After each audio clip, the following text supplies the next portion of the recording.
During the pentagram rite, I saw brown columns, half the height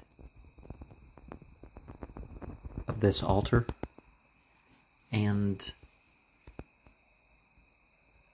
each was about the thickness of that line to the end, and there was 4 of them over there.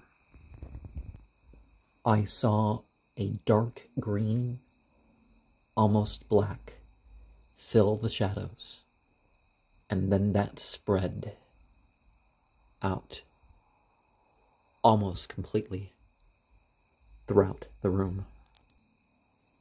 In the second set of vibrations, I heard from the northwest a sound that was something between a dog, a cat, and a bird.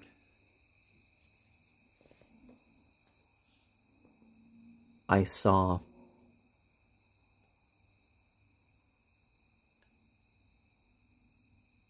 a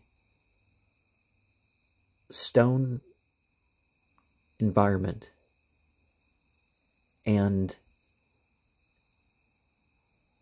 it was lined with sparkling crystals around its chambers.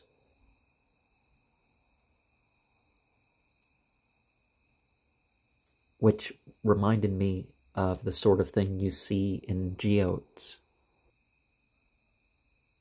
In the 5th vibrations, there were layers with different colors, and these colors had a presence that moved around me in a counterclockwise fashion. In the first section of this book, we got into the walking tour. And I felt a sort of numbness related to the reading. Something that is apparent is crime, drugs, unrequited love relate to hauntings. And by crimes also, I mean crimes against self that could be considered, well, not something you can punish in this world because things have gone by. In the final scrying, 5 wipes of euphoria came down me, and the room, starting with the space around the extraordinary shadows that appear during scrying, and then all around me. It was almost as if I had 360-degree vision, but not quite. But, like, right now it is faded off, so I have to turn my head to see this. I think this space just directly behind me was the only space that I could not see in my experience.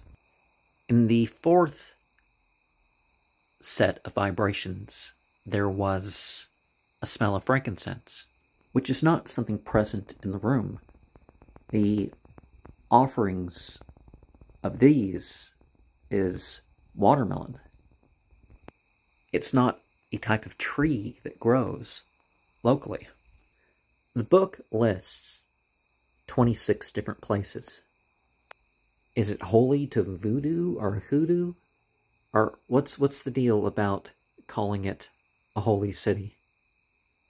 Because it seems everything's connected to misery and crime and insanity.